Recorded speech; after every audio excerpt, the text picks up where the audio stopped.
Vamos a aprovechar la grabación de estas conferencias que nos permiten que no solamente quienes nos acompañen en vivo ahora puedan disfrutarlas, sino que también cualquier otra persona que se interese en estos temas, pues pueda conocer un poco más sobre el trabajo.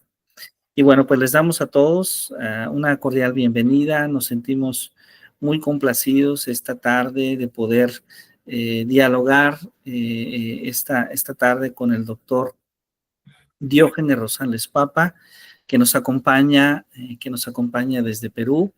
Me gustaría, antes de comenzar su conferencia, tener el gusto de compartir un poco sobre su trabajo académico.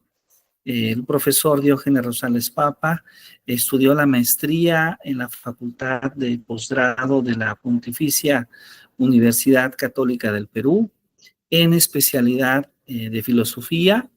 Y bueno, sus áreas de interés son la lógica y la filosofía de la ciencia. Ha sido profesor del Departamento de Humanidades de la Pontificia Universidad Católica del Perú. Ha sido docente de la Universidad Nacional Mayor de San Marcos. Y bueno, también es miembro del Centro de Estudios Filosóficos de la Pontificia Universidad Católica del Perú y miembro de la Academia Mexicana de Lógica.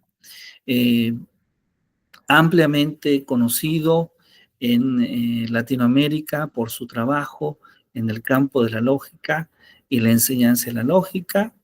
Particularmente ha sido autor de diversos libros y artículos sobre lógica, sobre filosofía de la lógica, algunos de ellos como su libro de Introducción a la Lógica de 1994, de Lógica en 1996 y de La Argumentación Lógica del Pensamiento Natural en 1920. Pues bueno, la verdad es que nos sentimos sumamente agradecidos por contar esta tarde con la presencia del profesor Diógenes Rosales Papa, que nos va a platicar sobre la enseñanza en la lógica en Perú y que nos distingue esta tarde por contar con su compañía. Pues, profesor Diógenes, muchísimas gracias por aceptar esta invitación, que seguramente a través de los diferentes medios de comunicación haremos llegar a muchos más profesores interesados en la enseñanza de la lógica y la filosofía de la ciencia. Sea usted bienvenido y un gran placer contar con usted.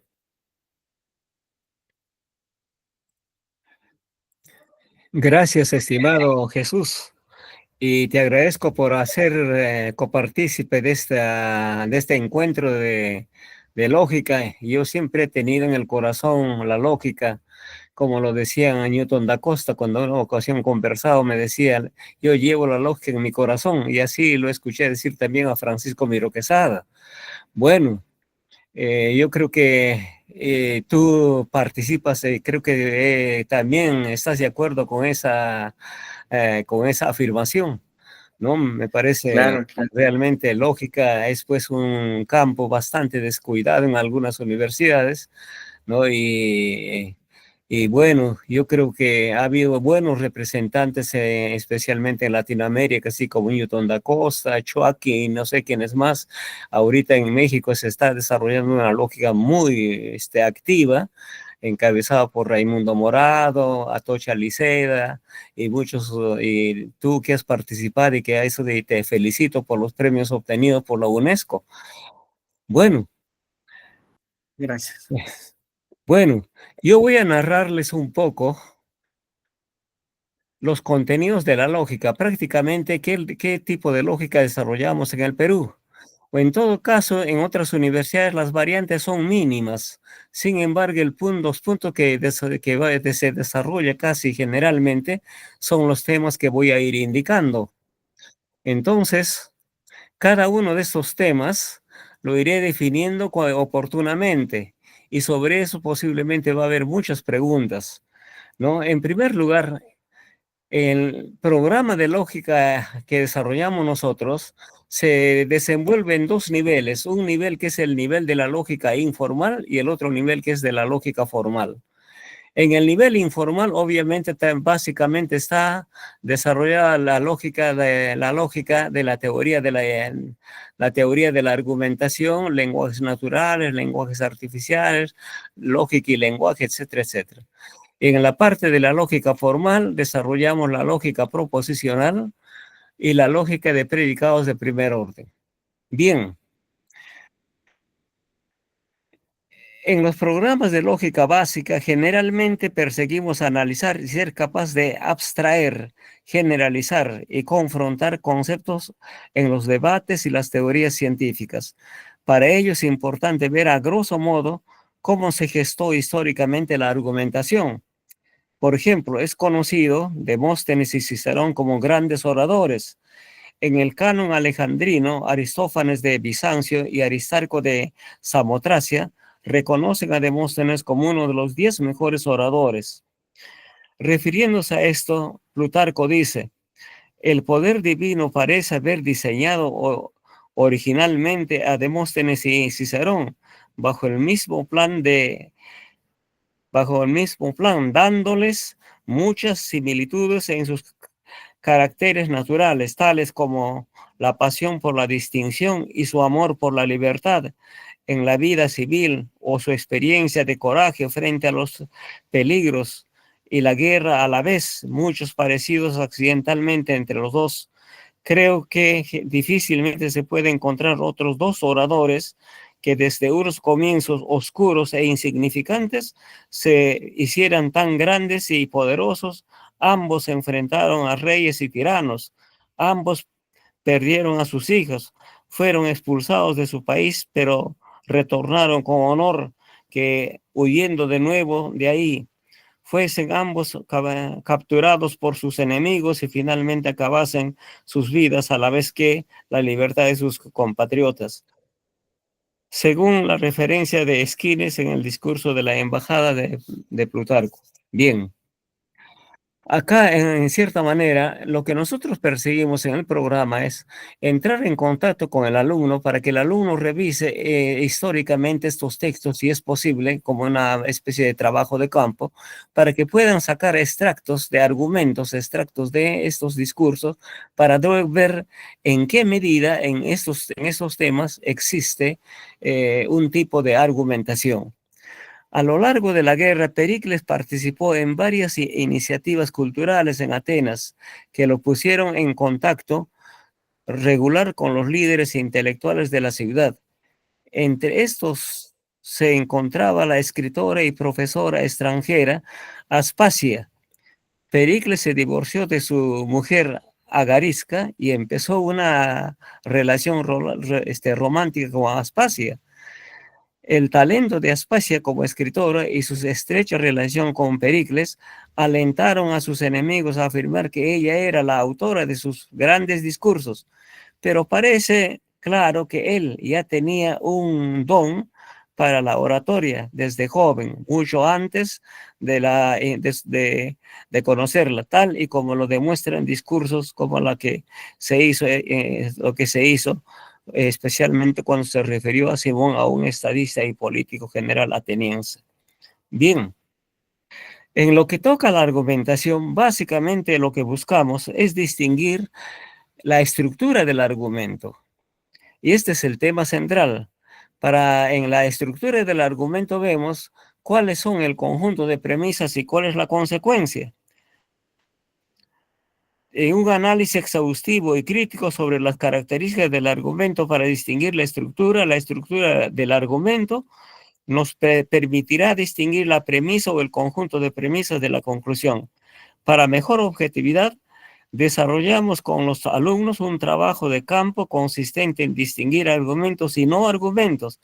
Para ello recurrimos a periódicos de circulación local, revistas o cualquier texto que estuvieran al alcance del alumno. Luego esquematizamos y ver de este modo las conexiones existenciales entre las premisas que nos permite derivar la conclusión. En vista de que el argumento está constituido por oraciones o enunciados, entonces para afirmar si una consecuencia es verdadera o falsa, introducimos el concepto de verdad-falsedad. En principio tratamos con datos conceptuales que están solamente al alcance de nuestra intuición. O sea, ¿cómo calificamos si una proposición es verdadera o es falsa? Entonces, generalmente recurrimos a la intuición. Pero para tener un parámetro, para tener un punto de referencia, ¿no? Desarrollamos así brevemente los criterios de verdad de coherencia, el criterio de verdad semántica y el criterio de verdad pragmática, para tener una forma de calificar a las proposiciones como verdadero o falso. ¿Qué diferencia hay entre acá el problema de verdad y el problema de falsedad? En Aristóteles, la verdad aparece ligada al significado del lenguaje como propiedad de ciertas proposiciones. La verdad será considerada como una relación simétrica de coincidencia entre el juicio y la realidad. Esto será el comienzo de la teoría de la correspondencia. En este contexto se sitúa la teoría semántica formal de Dudenhat, el empirismo de Russell, Wittgenstein y Carnap. Por otra parte, vemos muy brevemente teoría pragmática de la verdad de William James. Combina correspondencia y la coherencia. La teoría pragmatismo semiótica de de Sander Peirce, donde toma en cuenta como punto de referencia los signos. La teoría pragmática ética, por otra parte, la teoría pragmática ética de Susan Hack, donde prima la autenticidad, sinceridad y la honestidad intelectual. Y finalmente vemos la teoría de la coherencia de Neurath y Hempel. La verdad se deriva de un conjunto de consecuencias en un sistema, por ejemplo, en un sistema axiomático. O sea, la verdad de la coherencia está relegada básicamente a las demostraciones de los sistemas axiomáticos. Dado que los argumentos pueden ser deductibles. Ahora, por otra parte, empezamos a clasificar, cuando entramos en argumentos, los tipos de argumentos. Hablamos de argumentos deductivos, inductivos y abductivos. Ahora estamos en condiciones de afirmar respecto a la deducción, inducción y la abducción. Luego de esta introducción teórica práctica, entramos a distinguir los tipos de argumentos deductivos, inductivos y abductivos. La validez o invalidez de la deducción distingue de la probabilidad de la inducción y la abducción. Esta parte introductoria se culmina analizando cuidadosamente la argumentación falaz, para luego distinguir los conceptos de verdad y validez. En consecuencia, los argumentos deductivos pueden ser válidos o inválidos, pero no pueden ser calificados de verdaderos ni falsos. Una afirmación aislada puede ser verdadera o falsa, pero no válida ni inválida. Tratamos en lo posible que se internalice en el conocimiento del estudiante el concepto de deducción. En este caso, recurrimos a la característica general afirmando que en los argumentos deductivos son válidos o inválidos. Son válidos si el conjunto de premisas apoya plenamente la verdad de la conclusión. Al distinguir la verdad y validez, se dice que el concepto de verdad es un concepto semántico, concepto desarrollado por Tarski, que nos permite afirmar que en un argumento válido, si el conjunto de premisas es verdadero, la conclusión es necesariamente verdadera. Desde este punto de vista, el concepto verdadero o falso está en relación al significado del lenguaje, de modo que la oración, proposición o enunciado es verdadera o falsa. Obviamente, en un argumento inválido, el conjunto de premisas no garantiza la verdad o la falsedad de la conclusión. Todos los argumentos pueden ser verdaderos, todos los componentes de un argumento pueden ser verdaderos y el argumento ser inválido. O todas las proposiciones pueden ser falsas y el argumento puede ser válido. En cambio, la validez se refiere estrictamente a la composición formal del lenguaje. De ahí que en un argumento, una inferencia, un razonamiento es válido o inválido independientemente al contenido semántico. En esta parte, asumir los conceptos resulta complicado para los alumnos. Requiere entrenamiento, o sea, para ver si realmente cómo nosotros podemos ver si un argumento es deductivo, inductivo y abductivo. Entonces hay que recurrir a una serie de ejemplos, ejercicios que por lo demás están casi obligados a desarrollar en el contexto del programa. Por ejemplo, pues si decimos una oración, en 1969, la nave Columbia viajó a la Luna a velocidad de la luz, esta oración es falsa. ¿Por qué? Porque el hombre no ha construido hasta ahora una nave que vaya a velocidad de la luz. Pero decir A igual a B y B igual a C, por lo tanto A igual a C es válida. Esta validez argumentativa formal es independiente a cualquier contexto semántico. Ahora, con respecto a la inducción y la abducción, se dice que Francis Bacon es considerado desde el empirismo, considera el padre del empirismo filosófico y científico. También se dice el padre del método inductivo. Fue autor del Nuevo Órgano. Justamente se supone que Bacon escribe el Nuevo Órgano en oposición al órgano aristotélico. Y por otra parte, Charles Sanders Peirce, conocido como fundador del pragmatismo, también es considerado el padre de la semiótica moderna y de la ciencia de los signos, relevante en matemática, lógica, filosofía, historia de la ciencia y otros más. Además, recurrimos a la noción común sobre argumentos inductivos y se dice, ¿qué es un argumento inductivo? Una generalización respecto a una secuencia de irregularidades de hechos particulares. En este caso, la explicación siempre está en función de ejemplos, insistiendo que el conjunto de premisas no apoya plenamente la conclusión, de ahí que los argumentos inductivos tienen como conclusión probablemente verdadera. Acá, bueno, los ejemplos son bastante comunes.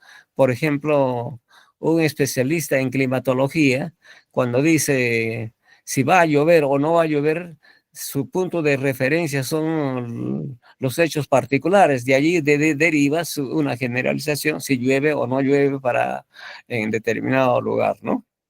Bueno. En cambio, los argumentos abductivos son considerados como otro tipo de argumentos inductivos. Sin embargo, la consecuencia exige una mayor gama de posibilidades en la hipótesis para determinar su grado de verdad. Según Peirce, es la conjetura más plausible a la mejor explicación que además considera que es el primer paso del razonamiento científico. Después pasamos a un tema relevante.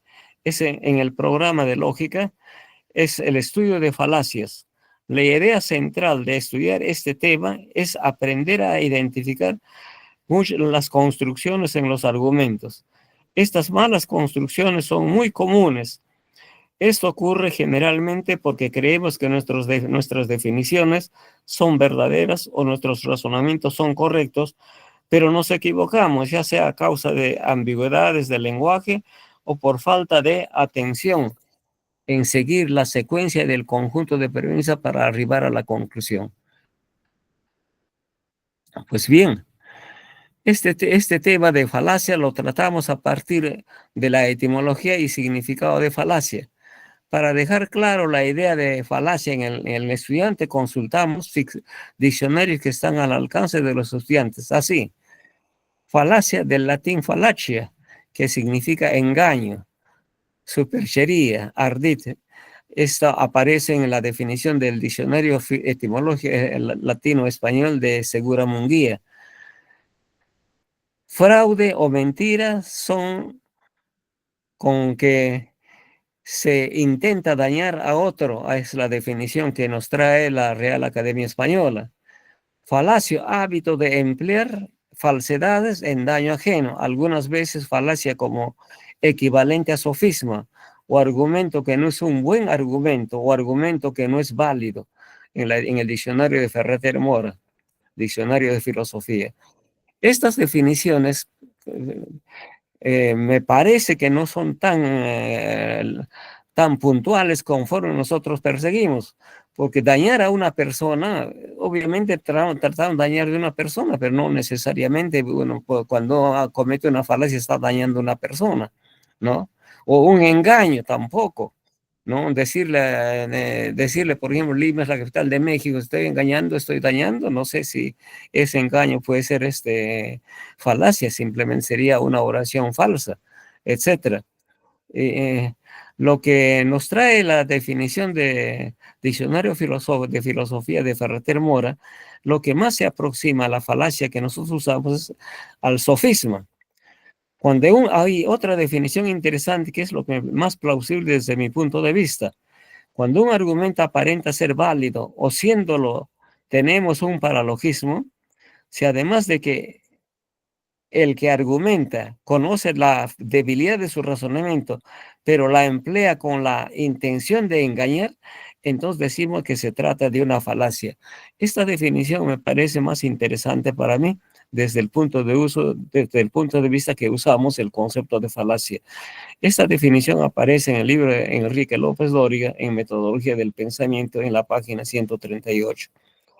Sobre la clasificación de las falacias, obviamente la clasificación de las falacias son tan conocidas y siempre nos basamos en el libro de Irving Copy, hoy que escribe junto con Carl Cohen.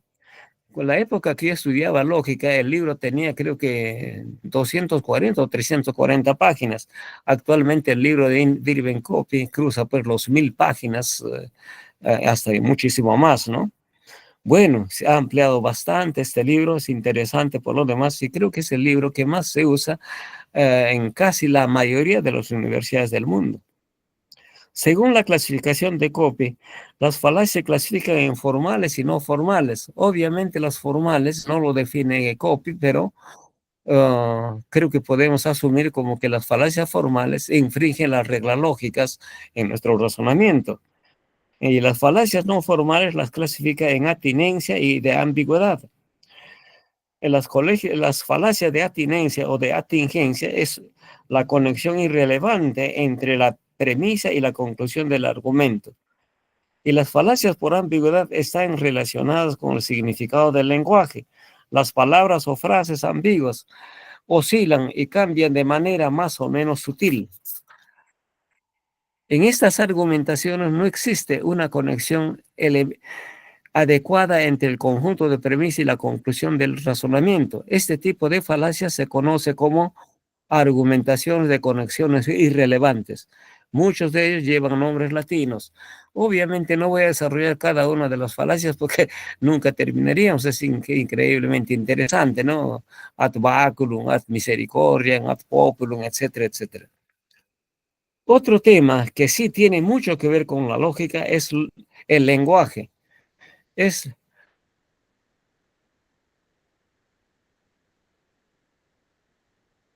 tema de lógica y lenguaje.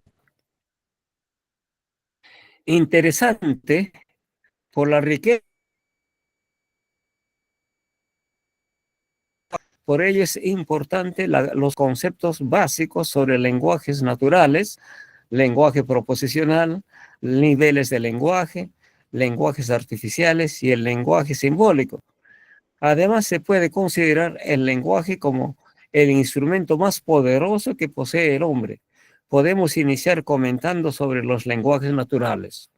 Bien, bueno, nos basamos en lo que dice Copy, más conocido como el lenguaje de la vida diaria o lenguaje coloquial. Este lenguaje es un conjunto de sonidos articulados con que el hombre expresa lo que piensa o siente.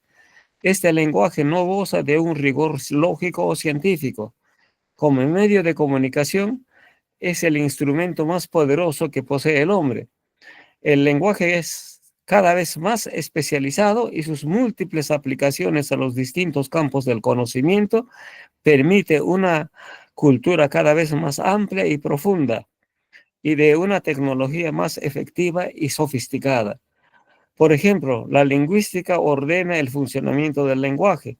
Por otro lado, el desarrollo de los lenguajes formales ayudan al procesamiento de datos y un lenguaje informático cada vez más perfectible. Para dilucidar mejor, conocemos como funciones básicas del lenguaje, o sea, cómo se clasifica este lenguajes naturales. Sobre el lenguaje informativo, podemos decir es el lenguaje que usamos prácticamente en la vida diaria. Todos los lenguajes los usamos en la vida diaria, pero el lenguaje informativo tiene la característica de describir hechos o acciones que ocurren en la realidad. Este lenguaje, estos hechos o acciones que describen la realidad, este lenguaje es constatable. En consecuencia, puede ser calificado de verdadero o falso. La otra función es la función expresiva. La función expresiva es un lenguaje subjetivo, comunica expresividades. Encontramos en los poemas, novelas. La tercera función básica es la del lenguaje directivo o normativo. Hacen uso de este lenguaje para ordenar, mandar, aparecer en los reglamentos, Código Civil, Código Penal, Constitución del Estado, etcétera, etcétera. O sea, todo el lenguaje normativo. Sin embargo, el lenguaje de la vida diaria es el lenguaje natural. Este lenguaje mezcla las tres funciones. Según Copy, el lenguaje natural es flexible, versátil. Se presta a múltiples usos, como cantar, cortejar, insultar, halagar, consolar, enseñar, bromear, comunicar, ordenar, dar órdenes o noticias, etcétera, etcétera. En general, el hombre usa para manifestar lo que piensa o siente. El lenguaje natural es de naturaleza ambigua porque se presta a múltiples interpretaciones. Por su propia naturaleza, la argumentación en el lenguaje de la vida diaria es falaz. De estas tres funciones, el lenguaje enunciativo, denominado lenguaje oracional, declarativo o aseverativo, lo que Aristóteles llamaba el lenguaje apofántico, este lenguaje, porque se refiere siempre a un juicio, al pensamiento, describe siempre algo. Ahora podemos decir, una proposición es una expresión. Esta definición puede ser muy polémica. Dice, la proposición es una expresión del lenguaje que se caracteriza por ser verdadero o falso. El valor de verdad o de una proposición, tu verdad o falsedad, debe ser empíricamente verificable o demostrable mediante reglas. En caso contrario, esta definición de Carnap habría que debatirlo. El lenguaje enunciativo proposicional es el lenguaje de las ciencias. Desde el punto de vista de lo semántico, las proposiciones son analíticas o empíricas y por su estructura son simples y compuestas. Las proposiciones predicativas relacionales son simples. Y en cambio, las proposiciones compuestas son las ya conocidas negativas, conjuntivas, disyuntivas, condicionales, bicondicionales. Creo que es importante ver el uso y mención del lenguaje. Este tema es interesante porque distingue muchas cosas. Creo que es importante ver el uso y mención del lenguaje. En la antigüedad y la Edad Media se distinguía entre las supositio formales, uso, y las supositio materiales, mención. Lenguaje objeto es el lenguaje que se usa, y metalenguaje es el lenguaje que se refiere a otro lenguaje. En una oración podemos distinguir mediante el uso de comillas. Claro, por ejemplo, si yo digo, por ejemplo, Trump es el presidente de Estados Unidos, actualmente es el presidente de Estados Unidos, esa proposición es verdadera.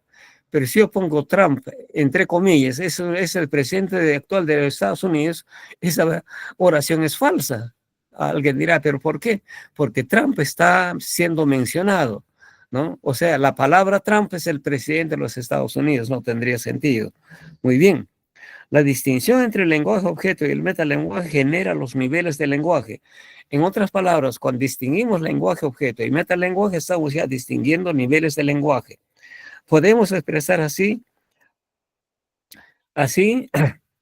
todo este contexto, especialmente sobre la base de ejercicios.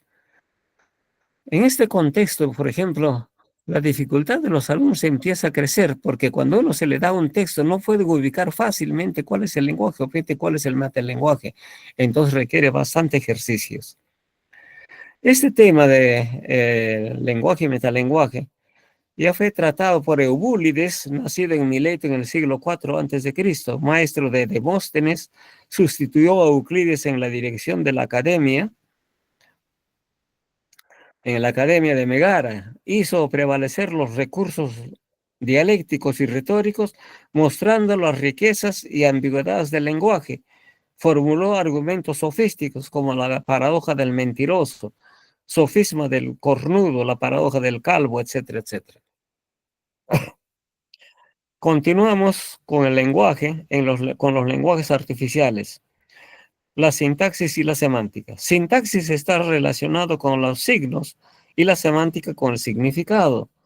Los lenguajes artificiales son juegos de signos relacionados y combinados entre sí, sin contenido semántico, estudiado por la semiótica. Cuando el análisis corresponde a la estructura formal del lenguaje, es tema de la lingüística. Los lenguajes de la lógica y la matemática son lenguajes formales. Los lenguajes formales son oraciones compuestas por fórmulas, sirven para codificar, transmitir y almacenar informaciones. Los lenguajes formales son necesarios en la programación. Gran parte de las ciencias como la física y la química usan lenguajes formales. Lenguaje de una teoría es el lenguaje formado por un conjunto de oraciones formales construidos por un conjunto de reglas de formación. La matemática y la lógica usan oraciones formales. La relación entre sintaxis y semántica está en función de la verdad y validez. Entonces aclaramos brevemente ahora en qué consiste el concepto de verdad y validez. Bueno, el lenguaje de la lógica formal es el lenguaje simbólico. Sintácticamente es preciso, exacto y universal. En la interpretación del lenguaje natural es cada vez más perfectible. El objetivo es evitar las ambigüedades. Está construido por un conjunto de signos que nos permite construir el cálculo lógico donde podemos operar mecánicamente. Como cálculo, el lenguaje simbólico tiene la siguiente estructura: símbolos primitivos, reglas de formación y reglas de transformación. En este punto damos pase a la lógica, ya sabiendo lo que es el lenguaje simbólico, entramos a la parte formal. En esta parte estaría terminando lo que es la parte de la lógica informal. Bueno, la lógica formal será desarrollada en dos rubros: la lógica proposicional y la lógica de predicados de primer orden o lógica cuantificacional. Sobre la lógica proposicional, teóricamente no hay mucho que hablar, porque presentamos en forma de cálculo, de modo que el lenguaje primitivo son los signos usados por Hilbert, Peano o Russell. Conjunto de signos admitidos en la lógica proposicional. O sea, los símbolos primitivos son los signos que nosotros siempre lo escogemos. Entonces, estos símbolos elegidos que nosotros trabajamos son los símbolos que están combinados prácticamente de Hilbert, Peano y Russell. Conjunto de signos admitidos en la lógica proposicional que se combinan según las reglas de formación. Al aplicarse las reglas de formación, se obtienen las fórmulas bien formadas de la lógica proposicional. En lo que concierne a la semántica, usamos las reglas semánticas y para nuestras operaciones los árboles semánticos o el método del Tableaux. El problema con los estudiantes es cuando se tiene que abstraer las reglas para ejecutar las operaciones.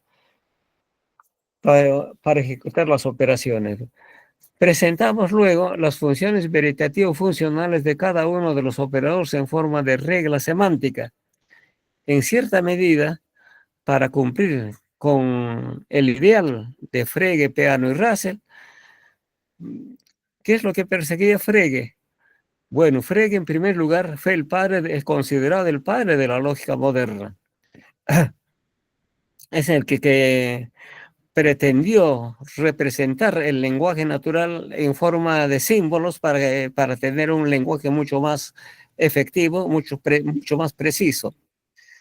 Y introdujo realmente unos signos bastante complejos que fueron simplificados por Giuseppe Peano, matemático italiano, y que es conocido por sus axiomas para definir los números naturales.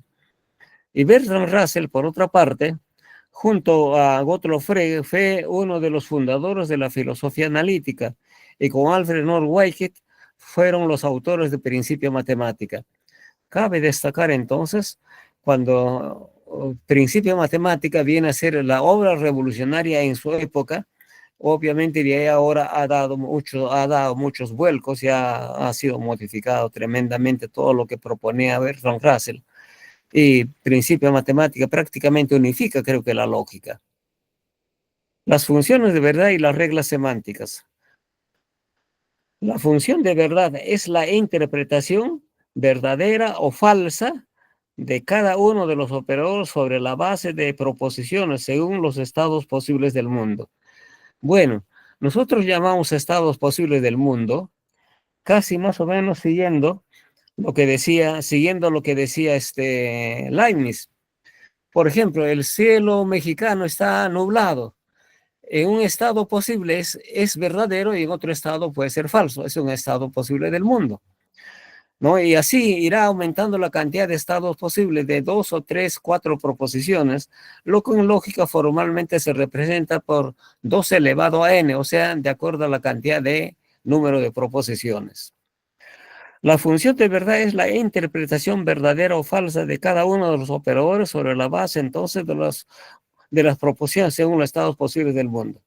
Las reglas semánticas son interpretaciones gráficas de las funciones de verdad de cada uno de los operadores.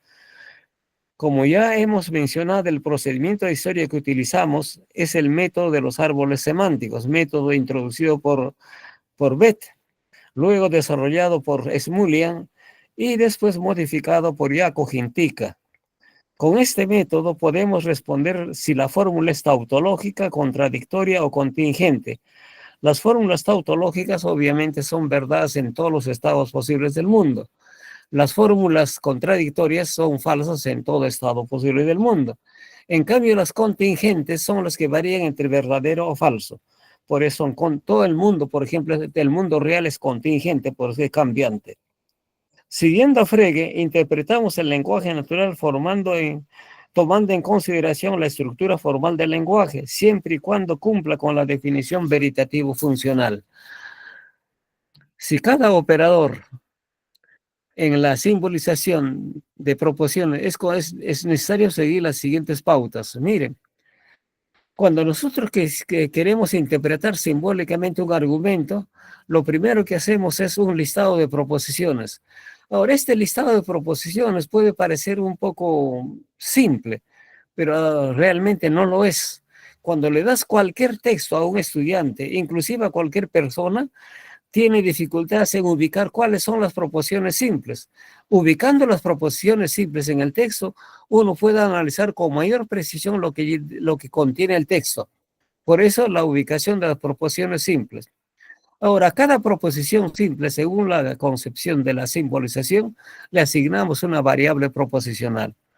Luego elaboramos la estructura formal de la proposición. En este punto se analiza el lenguaje natural, la forma lógica que pudiera tener el lenguaje. Por ejemplo, si yo digo, un ejemplo muy común que inclusive lo pongo en mi libro, Carlos tomó arsénico y murió. Entonces preguntas a los alumnos, ¿cómo simbolizamos? Todos contestan casi en coro, es P conjunción Q. Pero si vemos el contenido, la estructura formal prácticamente claro es lingüísticamente es P y Q, pero realmente sería si P, entonces Q. Carlos tomó arsénico y murió, porque no puede ser murió, porque ahora estas definiciones siempre están basadas en algunas propiedades de la conjunción y la disyunción. Por ejemplo, están basadas en que una conjunción, por ejemplo, es conmutativa, asociativa, idempotente, etc. Entonces, la conmutativa, si Carlos tomó arsénico y murió, si es conmutativa, sería Carlos murió y tomó arsénico. Ya, obviamente, en el lenguaje común cambia de sentido.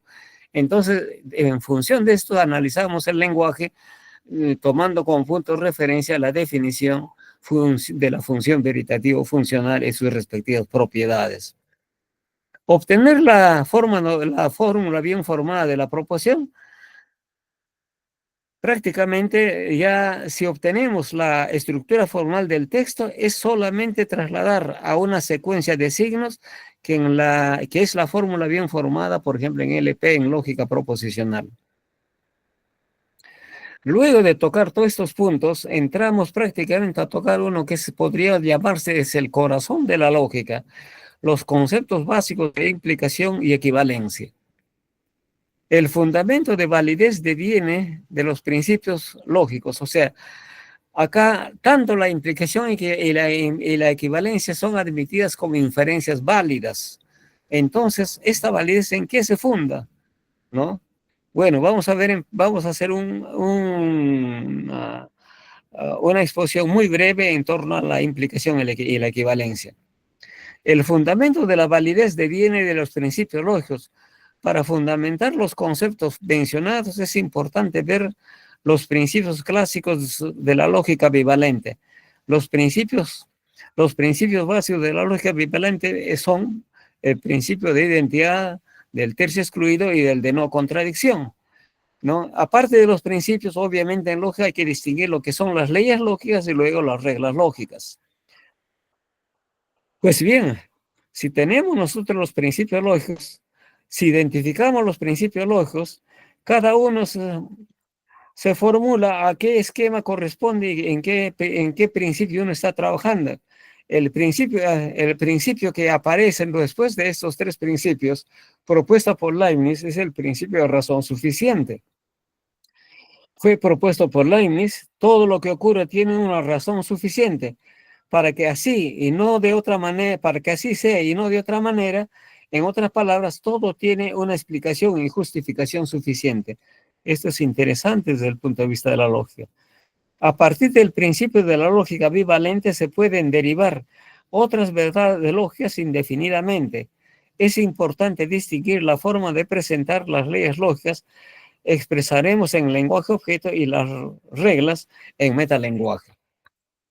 O sea, aquí nosotros trabajamos generalmente con fórmulas en lenguaje objeto y las reglas trabajamos en metalenguaje. Las leyes lógicas son algunas tautologías elegidas del universo lógico, sirven de referencia para formular reglas lógicas. Por ejemplo, la ley del modus ponens, obviamente lo escribimos una en lenguaje objeto y la regla funciona como en metalenguaje, puede ser con letra mayúscula, si A entonces B, A por lo tanto B, etc. La regla nos permite la operatividad. Bien. La implicación es una forma de razonamiento condicional, donde la relación entre el antecedente y el consecuente es una verdad necesaria. Este es lo central, por si acaso. La implicación, entonces, es una forma condicional, pero la relación entre antecedente y consecuente es una verdad necesaria. Ahora sí estamos en condiciones para hablar de implicación y equivalencia. En torno al primer caso, distinguimos entre implicación y condicional. ¿Qué diferencia hay entre implicación y condicional entonces? Implicación es una relación necesaria entre A y B. Si A, entonces B. En cambio, condicional simplemente decir si A, entonces B. Si viajo a Estados Unidos, entonces debo tener visa. Es una oración condicional, no es una relación implicativa. O sea, si es verdad el antecedente, la conclusión tendría que ser necesariamente verdadera. ¿O no? Si viajo a Estados Unidos, entonces debo tener visa. Y hay mucha gente que viaja a Estados Unidos y no tiene visa. Entonces, no hay una relación de verdad necesaria. En torno al primer caso, distinguimos entre implicación y condicional. Asumimos la implicación como una interpretación semántica. Esto ocurre también en las definiciones. Las dos definiciones de la implicación son básicas. Si A implica B, por ejemplo, se admite lógicamente o bien el antecedente es falso o el consecuente verdadero. O también si A implica B, en este caso, si A implica B, es imposible que el antecedente sea verdadero y el consecuente falso. Luego es importante conocer las propiedades de la implicación como la reflexiva y la transitiva. Igualmente, como en el caso de la implicación, distinguimos el concepto bicondicional del concepto de equivalencia. Bicondicional, A, sí y solo sí, B. Relación meramente formal, sintáctica, entonces es un bicondicional. Equivalencia. A equivale a B, relación lógicamente verdadera, tautología. La equivalencia es otra forma de razonamiento donde, dado cualquier concepto, se busca otro concepto que significa lo mismo. Esto es que sea equivalente. También es importante el manejo de las propiedades de la equivalencia y las definiciones correspondientes. Por ejemplo, en la primera definición, si A es equivalente a B, entonces A implica B y B implica A. Ahí se da doble implicación. Por lo tanto, la equivalencia es una inferencia, es una doble inferencia válida. Si A equivale a B, entonces de A podemos derivar B, y como también a partir de B podemos derivar A, ¿no? Muy bien. Las propiedades sea conocida la propiedad reflexiva, transitiva, etcétera. Bien, pero como el objeto de la lógica es el estudio y el análisis de validez o invalidez de argumentos, como argumento la implicación y la equivalencia son válidas por si acaso. O sea, cada vez si hablamos de implicaciones, porque estoy hablando de una relación válida. De igual manera, si hablamos de equivalencia. En este contexto es importante simplemente mencionar, hay reglas implicativas y reglas equivalentes. De Morgan es una regla, por ejemplo, equivalente. Una regla implicativa, el modus ponens, el modus tollens, etcétera, etcétera. Hay toda una serie de reglas implicativas. Después de esta definición formal se analiza la validez por diagramas semánticos. O sea, introducimos siempre el diagrama semántico. Un tema importante para el razonamiento lógico y genera un nivel de abstracción es la demostración por deducción natural. Es uno de los métodos más plausibles para un estudiante que se inicia en lógica. Ahora estamos en condiciones de interpretar formalmente luego de demostrar por distintas pruebas como la prueba directa condicional y la prueba por reducción al absurdo. O sea, en otras palabras, lo que la deducción natural lo presentamos a los estudiantes desde 3 puntos de vista o en 3 formas. Una de ellas la prueba directa, la prueba condicional y la prueba por reducción al absurdo. La prueba directa es una cuestión sumamente simple. Es prácticamente lo que Copy llama derivaciones, no varía absolutamente nada. En cambio, la prueba condicional tiene una característica especial. La conclusión es un condicional donde se introduce como premisa adicional el antecedente de la conclusión para admitir que se va a generar una subprueba. Y cuando se deriva el consecuente del condicional, entonces ya tenemos entonces la prueba condicional. Y la prueba condicional además la usamos como regla. En este caso, para distinguir la subprueba de la prueba principal, siempre utilizamos las barras conocidas de Anderson y Johnston. Bien. La demostración por deducción natural introducida por Gensen en 1934 introduce el método de la deducción natural para la lógica clásica y lógica intuicionista. Demuestra que toda prueba puede ser formalizada sin cortes. Por ello introducimos el cálculo de consecuencias lógicas.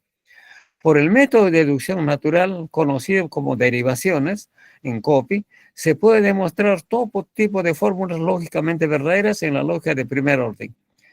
El método consiste en derivar la conclusión a partir de un conjunto de premisas en una secuencia finita de pasos, donde cada paso está justificado mediante una regla lógica. En el concepto de las operaciones se aplicarán las reglas implicativas y equivalentes, incluyendo las propiedades introducidas en cada uno de los conceptos y las definiciones formales de la implicación y la equivalencia. O sea, ahí entra todas las definiciones que han sido admitidas. Particularmente la prueba directa es una inferencia válida y la demostración consiste en obtener la conclusión a partir de un conjunto de premisas aplicando las conocidas reglas de inferencia. En la prueba directa es exactamente lo que hace Copy en las llamadas derivaciones. En la prueba condicional, demuestra una inferencia válida donde la conclusión tiene como forma condicional. En la demostración se asume como premisa adicional el antecedente de la conclusión, luego del conjunto de premisas, más la premisa adicional se deriva a la consecuencia de la conclusión. La definición formal, la particular de esta prueba demuestra está el uso de la subprueba que marca la premisa adicional y la consecuencia del consecuente de la conclusión, que es una barra que conocemos como las barras de Anderson-Johnston. Finalmente se aplica la regla a la prueba condicional. Bueno, la misma prueba condicional lo usamos también como una regla para justificar la prueba condicional. La demostración por el absurdo. Demuestra toda fórmula o inferencia válida. Para la demostración se asume falsa la conclusión como premisa adicional. Luego del conjunto de premisas, si se deriva una contradicción, entonces el conjunto de premisas implica la conclusión. La demostración de reducción al absurdo también usa la subprueba marcada por una barra que conocemos como las barras de Anderson-Johnston. Acá prácticamente termina la primera parte de la lógica, de la lógica proposicional. Obviamente la lógica proposicional es un delirio para los estudiantes, delirio en el sentido que les parece sumamente complicado, pero con un poco de insistencia yo creo que se logra realmente el objetivo. Básicamente en general es un nivel de abstracción, el nivel de abstracción que permite tener una amplitud para ver el mundo en general. A continuación, después de la lógica proposicional, vemos la lógica de predicados de primer orden, o llamada también lógica cuantificacional. Esta denominación se debe al uso de cuantificadores. Para ello es importante considerar la estructura interna de las proposiciones, de modo que en lógica cuantificacional, además de analizar las relaciones interproposicionales, se estudia la estructura interna de las proposiciones. Por ello se conoce como lógica de las proposiciones analizadas. Bien, hay argumentos válidos o razonamientos correctos percibidos por el sentido común, pero analizados en lógica proposicional resultan inválidos porque el lenguaje de LP no captura elementos que están en la estructura interna de las proposiciones. En la estructura interna de las proposiciones tomaremos especial atención en los predicados, cuantificadores, nombres propios y los individuos indefinidos. Por ejemplo, es importante para cualquier investigador saber los conceptos de predicados tomados o términos o frases que expresan la reunión de un conjunto o conjunto de elementos que tienen propiedades comunes. Los cuantificadores son términos que generalizan total o parcialmente, términos que en nuestro lenguaje son todos, ninguno o algunos. Los nombres, términos que identifican a personas, nombres propios, pueden ser nombres de lugares, nombres propios de obras de arte o de animales que tienen nombres, las mascotas, por ejemplo. Individuos indefinidos, elementos desconocidos o no específicos que son miembros de un conjunto. Sobre esto hay que hacer muchos ejercicios realmente porque este es el nivel más complicado para todos los estudiantes. Luego se puede presentar lógica cuantificacional como un cálculo. También presentamos la lógica cuantificacional como un cálculo. Por lo tanto, tenemos los símbolos primitivos. Se introducen los símbolos primitivos, la regla de formación y la regla de transformación. Lo que ocurre es que en la lógica de predicados de primer orden, o sea, en la lógica cuantificacional, el lenguaje es mucho más rico respecto a la lógica proposicional, porque hay una buena cantidad de metavariables y una buena cantidad de variables relacionadas con los predicados que son muchísimo más respecto a la lógica proposicional. Sobre este punto quiero mencionar a Frege, quien ideó un programa logicista para buscar los fundamentos lógicos y filosóficos de las matemáticas y del lenguaje natural, con el objeto de reducir las matemáticas y el lenguaje a la lógica, dando origen a la lógica matemática moderna y a los primeros trabajos modernos en filosofía del lenguaje. En su obra Begriff, en 1879, Frege introdujo la teoría de la cuantificación y desarrolló el primer sistema axiomático, plenamente simbolizado. Su influencia fue decisiva en Bertrand Russell, Wittgenstein y el nacimiento del Círculo de Viena.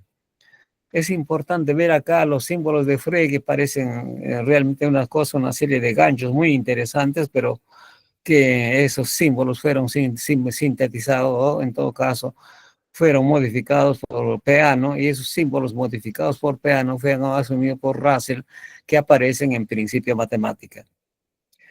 Por otra parte, es importante saber que en las fórmulas de lógica cuantificacional, si las fórmulas, ¿qué son fórmulas abiertas o fórmulas cerradas? Para ver si son verdaderas o falsas. En cambio, en LP, todas las fórmulas son cerradas. Cuando se distinguen, ¿cómo distinguimos estos conceptos básicos? Podemos decidir su validez o invalidez.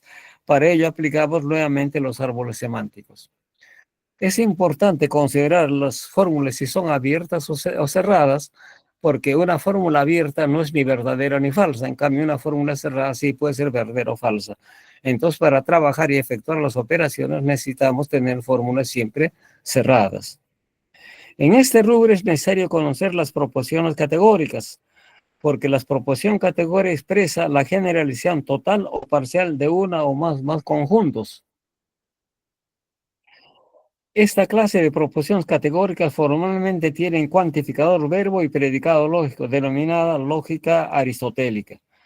Las proporciones categóricas típicas expresan la relación de dos o más conjuntos, donde el sujeto está incluido total o parcialmente en el predicado, o el sujeto está excluido total o parcialmente en el predicado. Desde el punto de vista de la estructura lingüística, la oración tiene cuantificador, sujeto, verbo y predicado. Sobre la base de las proporciones categóricas, Aristóteles construyó su lógica, conocida como la lógica aristotélica, que aparece en el órgano. Constituye la primera investigación sistemática sobre los principios de razonamiento válido correcto. Cabe destacar, Aristóteles fue el primero en introducir el sistema axiomático históricamente. Para facilitar el manejo de esta clase de proposiciones, presentamos a continuación, bueno, hay todos los S, las formas categóricas típicas, todos los S son P, ningún S es P, algunos S son P, algunos S no son P. Las formas categóricas típicas tienen cuantificador, sujeto, verbo y predicado. Ahora hay muchas formas categóricas que no son necesariamente típicas, o sea, no tienen cuantificador, sujeto, verbo y predicado. Entonces hay que distinguir proposiciones categóricas no típicas, y esas no típicas tienen una interpretación especial que puede expresarse para todo X, X es phi, para todo X, X no es phi, existe por lo menos un X, X es phi, existe por lo menos un X, X no es phi. Las formas categóricas típicas entonces tienen su respectivo cuantificador y su respectivo predicado. Todo esto es útil si no se aplica al lenguaje en lo posible, buscando la simbolización, las proposiciones en lógica cuantificacional. Es importante indicar que la simbolización es un proceso semántico. Los cuadros de la oposición posiblemente fue aplicado por se supone, a Boecio, más conocido como Boecio, nacido en Roma en el año 480 y 482 aproximadamente. Es conocido por el cuadro tradicional de la oposición utilizando la mnemotecnia medieval. La mnemotecnia medieval indica de que la letra A representa universal afirmativo, la E la universal negativa, la I la particular afirmativa y la O la particular negativa. Pues bien, luego la interpretación moderna de la oposición genera las reglas de intercambio, o sea, y desde el punto de vista de la filosofía, el problema del contenido existencial es en el cuadro moderno de la oposición en interpretación cuantificacional del cuadro tradicional, genera todo un problema realmente interesante donde se tiene que recurrir realmente a un debate especial de repente. Bien, eso es lo que nosotros conocemos con el nombre del problema de la hipótesis existencial. Pues bien, después de todo este contexto, Ya nuestra tarea es analizar, aplicar ejercicios y ejercicios en los distintos contextos, ¿no? Aplicando básicamente eh, los diagramas semánticos o los árboles semánticos como procedimiento decisorio. Eso es lo que quería hablarles de Jesús. Muchas gracias por esta intervención.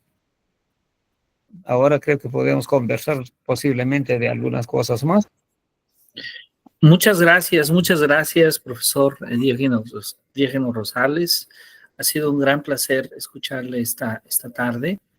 Y bueno, dejamos entonces ahora este espacio para que las maestras y maestros que nos acompañan, los profesores que nos acompañan, pueden también escribir en el chat o hacer una pregunta directa para usted sobre su conferencia, que ha sido sumamente interesante y que ha abarcado de manera extraordinaria muchos de los contenidos que creo que puedo decir que en muy variadas universidades del mundo se lleva de lógica, tomando por una parte elementos de lógica clásica, elementos de lógica mucho más contemporánea y de lógica informal. Pero bueno, vamos a invitar a nuestros colegas que nos acompañan a escribir en el chat si alguien tiene alguna pregunta, alguna duda, algún comentario que desea hacer al doctor Diógenes Rosales Papa.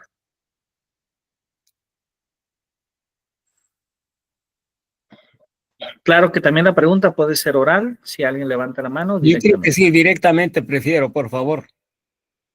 Muy bien.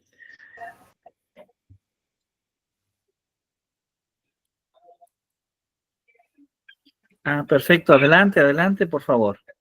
Sí. Omar, Buenas noches. Buenas noches. Un saludo a Diógenes. Muy interesante, me recuerda los conceptos de la lógica. Quisiera una opinión, ¿no? Yo soy del área un poco más ligado a la matemática, ¿no? Ahora que estamos en era de inteligencia artificial, ¿tiene alguna injerencia esta parte de la lógica o nuevos conceptos que se han creado, o nuevas teorías? Bueno, porque este de inteligencia artificial viene pues ya aproximadamente 50 años atrás, ¿no? Y está bastante relacionado a la llamada lógica difusa. No sé si nos puede de repente dar alguna idea sobre cómo la lógica ha evolucionado hasta ese punto, ¿no? Porque realmente el tema es bastante amplio. Gracias. Muchas gracias, muchas gracias. Muy, muy Gracias, interesante. Omar, por la pregunta. En realidad la lógica, yo creo que es el punto de referencia para todo desarrollo relacionado con la informática, entre ello obviamente la inteligencia artificial. Entonces podemos descartar los conceptos de la lógica. Y sabemos muy bien, por ejemplo, que el que genera toda la informática y genera pues, las computadoras Alan Turing, ¿no? Toda la computadora que tenemos es gracias a las computadoras o a las máquinas Turing.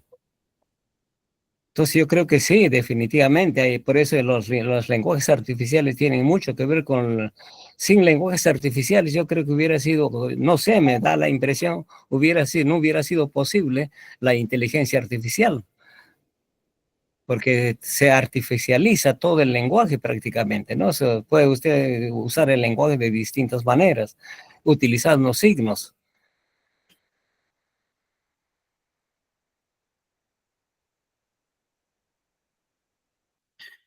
Muy bien, muy interesante esta pregunta y que además se ha conectado mucho la idea de la inteligencia artificial con la lógica, ¿no? Con las redes neuronales artificiales. Muy, muy bien.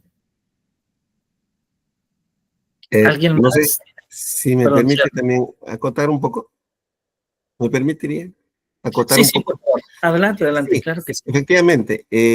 Sabemos que las computadoras tienen dos componentes, pues que viene a ser la parte física y la parte lógica, como dice la definición clásica, ¿no? De computadora. Y efectivamente ahí está, de hecho, la lógica. Pero la parte de inteligencia artificial simplemente se refiere a emular, a simular lo que viene a ser lo inteligente. y eso se hace vía básicamente los dos componentes, software y hardware, ¿no? La parte lógica, la parte, ¿no? De lo que vienen a ser los programas, ¿no? La creación de lo que justamente he hablado del lenguaje, metalenguaje y todo lo que se refiere a cómo se tiene que estructurar el lenguaje de modo que ese conjunto de fierros que decimos, esos conjuntos de circuitos pueden entenderse y manejarse, ¿no? Y simplemente la inteligencia artificial consiste pues en poder lograr un entrenamiento que no se podía hacer antes sin el desarrollo de la máquina, ¿no?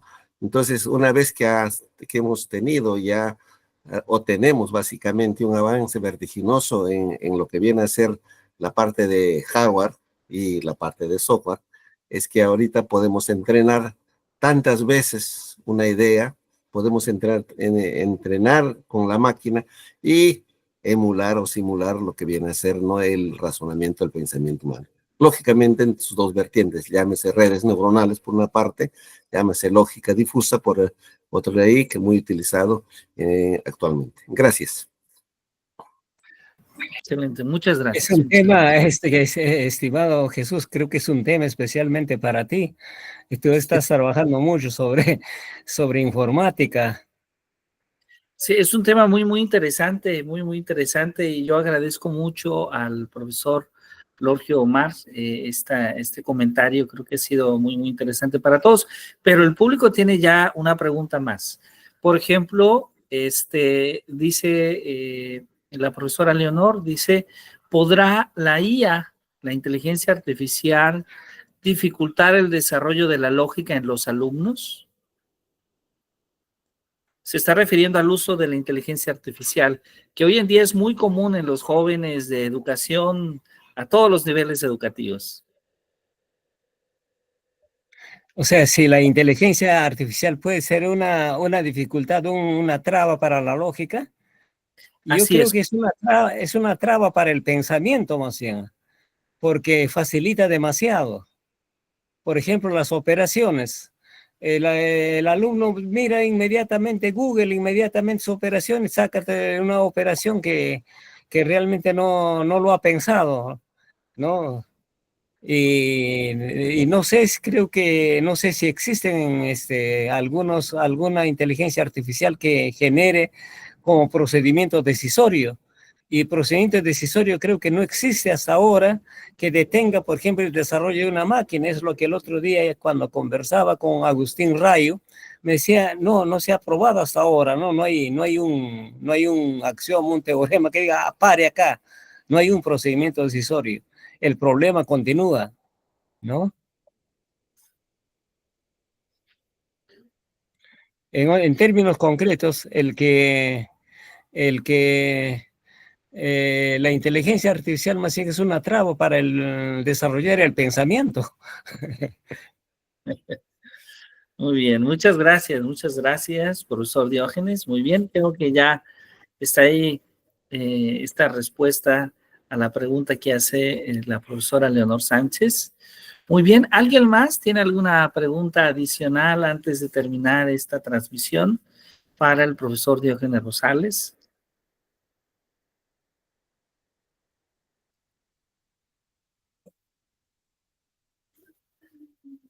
Bueno, creo que son todas las preguntas, pero bueno, ha sido un gran privilegio, profesor Diógenes, que nos haya acompañado esta tarde.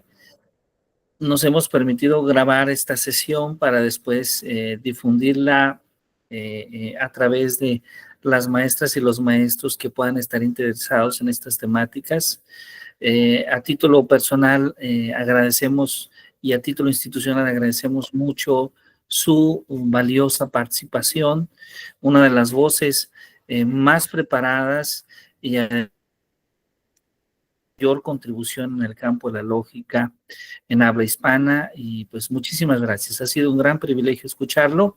Un cordial saludo hasta su ciudad, Lima, y muchas gracias por acompañarnos. Gracias, gracias a ti, Jesús. Realmente ha sido una oportunidad de haber compartido eso. Me hubiera gustado conversar especialmente sobre el tema del programa, que hubiera enriquecido mucho para poder hacer algunos cambios de repente acá en el Perú. Y algo importante es que también quiero decir solo 2 palabras para terminar. Yo creo que toda ciencia está en nuestro sentido común, en nuestra vida diaria, de todas maneras, ¿no? Alguien que diga, ¿para qué sirve lógica? ¿Para qué sirve matemáticas? Es como preguntar, ¿para qué sirve la novela? ¿Para qué sirve la poesía?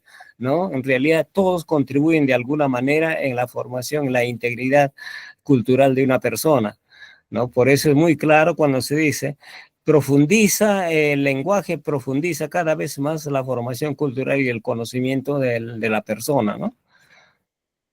Claro que sí, muchísimas gracias, muchas gracias. Creo que este mensaje cierra muy bien esta idea tan importante que quisiéramos hacer llegar pues a todas las personas y muy especialmente lo digo tomando este mensaje en un contexto de nuestro país, en México, a nuestras autoridades educativas, porque hay una tendencia a que ya no esté presente la lógica, a que ya no está presente la filosofía en la educación media superior, y esto desde luego es grave. En México hay un observatorio filosófico, un grupo de profesores que representa, que tiene una voz ante la Secretaría de Educación Pública en defensa justamente de la lógica y de la necesidad de que se enseñe la lógica desde el nivel medio superior.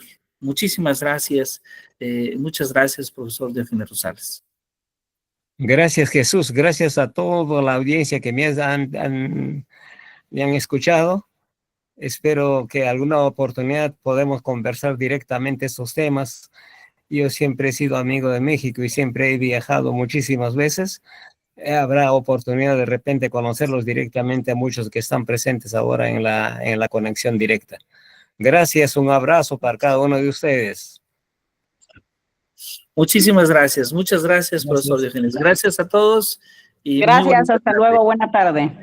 Hasta luego, muy bonita tarde. Muchas gracias. Muchas Un gracias. abrazo. Adiós. Gracias. Un abrazo a la distancia. Muy buenas tardes.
Pero ahorita que discutimos con esto, sí, el libro de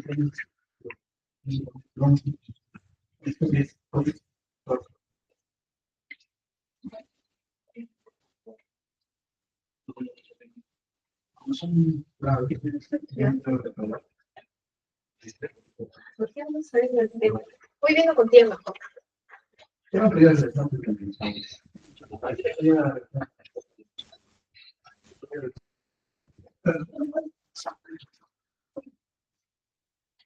Porque pues, hay que poner una responsabilidad.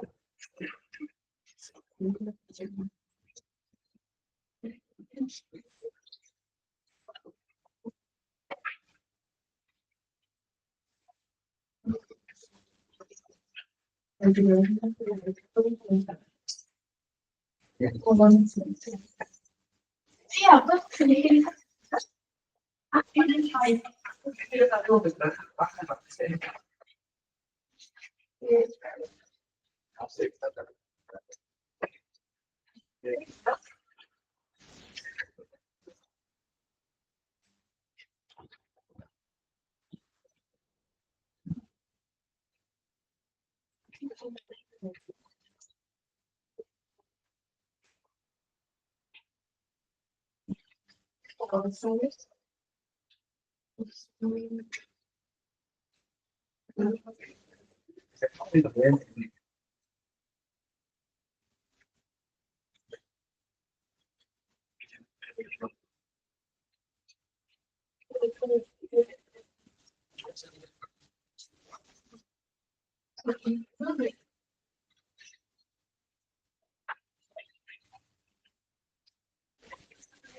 No recuerdo. Ah, pero no puedo.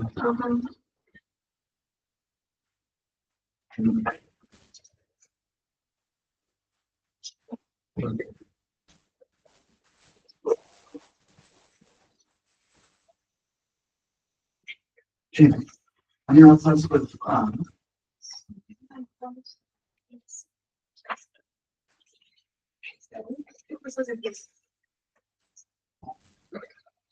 ¿Qué lo voy a ver?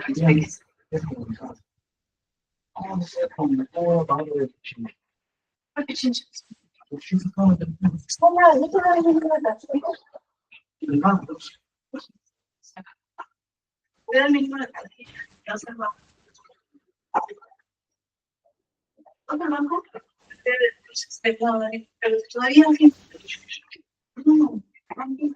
Ah, vamos.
Sí.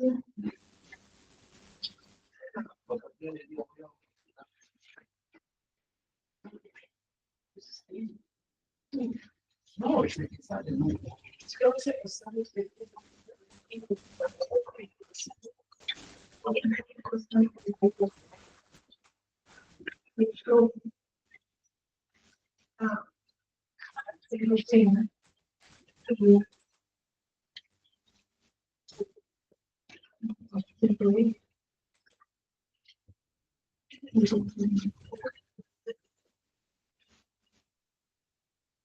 Pero